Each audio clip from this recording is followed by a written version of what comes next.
Friendly's means great food and ice cream, especially sundaes and fribbles. In making these ice cream treats, fountain pumps play a significant role to achieve both high-quality products as well as to control food cost. Pumps in the fountain are calibrated at either 1.5 ounce or 1 ounce, depending on the product being pumped. If pumps are not functioning properly or are calibrated incorrectly, quality as well as food costs suffer.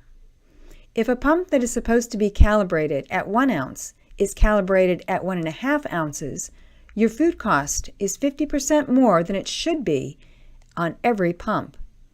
If a product that is supposed to have a 1.5 ounce pump instead has a 1 ounce pump, the guest isn't getting a quality product.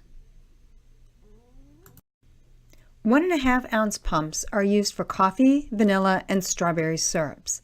An easy way to remember this is the initials CVS, like the drugstore.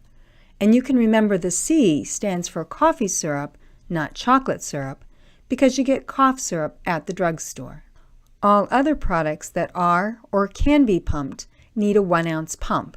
Hot fudge, chocolate syrup, marshmallow topping, Swiss chocolate, and peanut butter. Since pumps do a lot of work, it is critical to keep them clean. All pumps need to be run through the dishwasher at a minimum of once a day and air dried.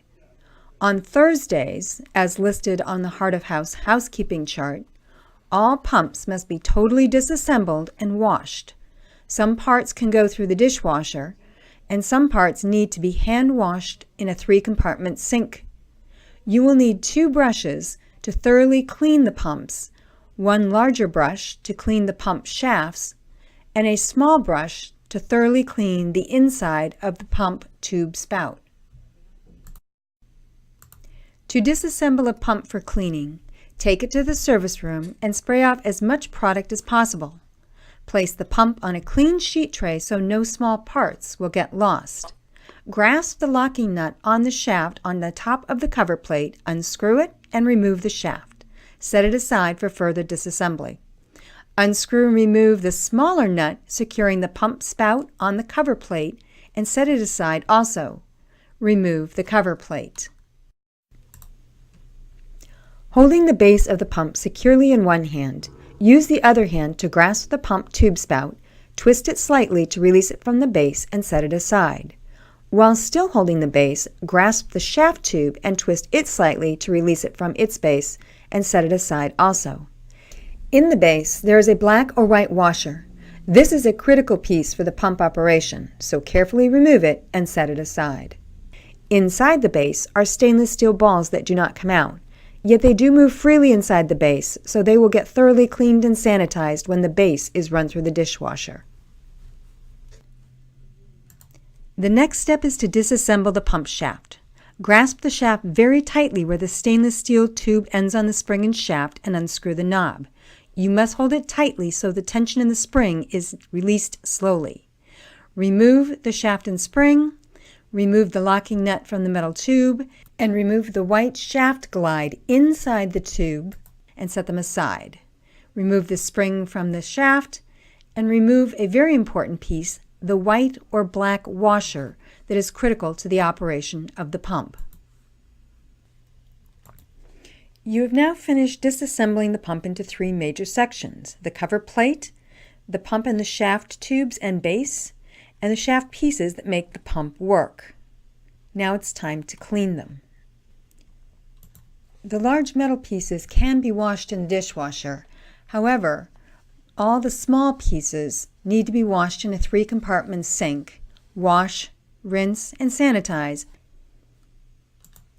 Use the large brush to thoroughly clean the shaft tube and use the smaller brush to clean the inside of the pump tube spout before washing either of these in either the dishwasher or the 3-compartment sink.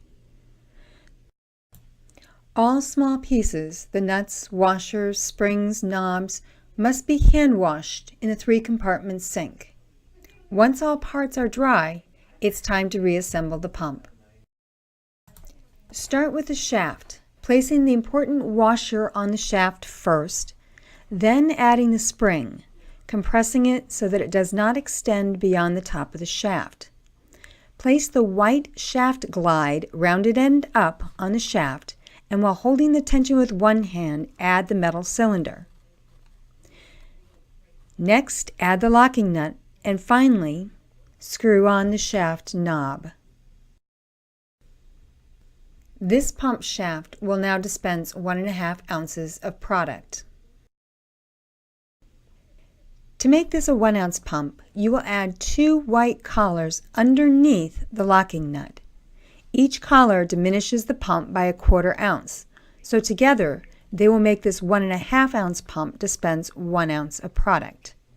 Add the locking nut, screw on the knob, and you now have a 1 ounce pump shaft.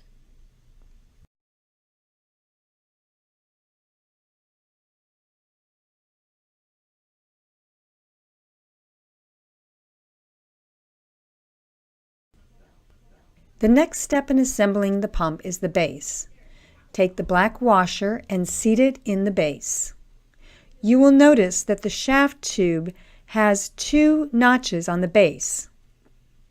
Slide the back of the tube under the lip on the base, pressing firmly down to compress the washer, and gently twist so the notches on the tube slide under the base lip, securing the shaft to the bottom.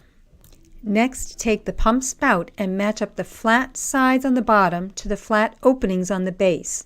Press firmly down and twist so the spout is secure under the base lip. Slide the cover on over the pump spout and onto the shaft tube. Place the assembled shaft into the shaft tube. Press down firmly to screw the locking nut onto the shaft tube. Finally, replace the pump spout locking nut. And once you've done this, you now have a pump ready for operation.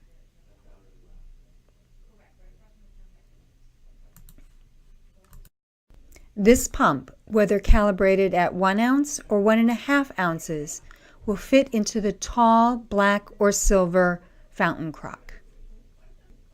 Now let's look at hot fudge pumps, whether they are the large top pumps that fit soup crocks or the tops to smaller hot fudge pots.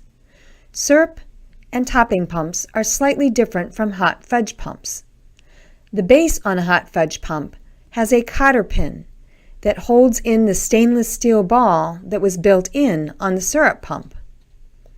The hot fudge pump also has a spout tube tip. Disassembling this pump is similar to the syrup pumps, however. Unscrew and remove the spout locking nut. Twist and remove the spout plug and place both aside. Remove the shaft locking nut and remove the shaft. You will notice the shaft is shorter. It's already 1 ounce. Remove the cover plate. On the base, pull out the cotter pin and remove the stainless steel ball.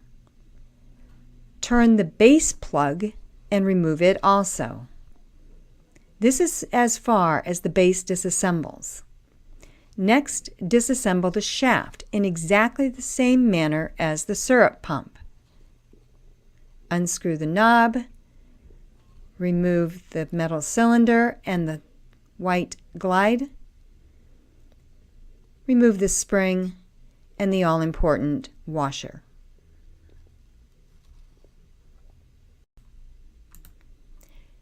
As before, use the large brush to thoroughly clean the shaft tube and use the small brush to thoroughly clean the spout tube before washing. The large stainless pieces can be run through the dishwasher or washed in a 3-compartment sink. All small pieces must be hand washed in the 3-compartment sink. Allow the pieces to air dry. Reassemble the shaft first. Place the important washer on the shaft. Add the spring and the white shift glide. Add the metal cylinder and locking nut and screw on the knob.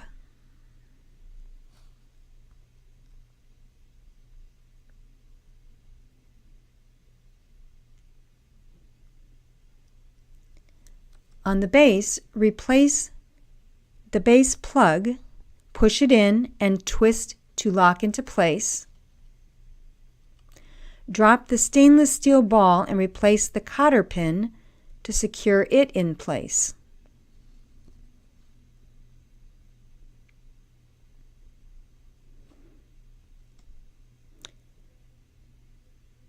Slide the cover plate over the spout tube and onto the shaft tube.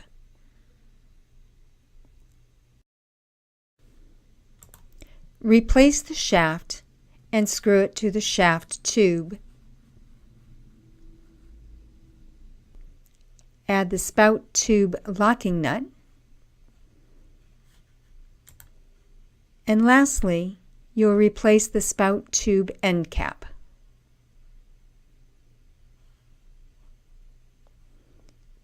You now have a fudge pump that is ready to go. Taking apart and putting pumps back together with the correct calibrations for each product is a skill that all scoopologists need to have and practice in order to provide the best products for our guests.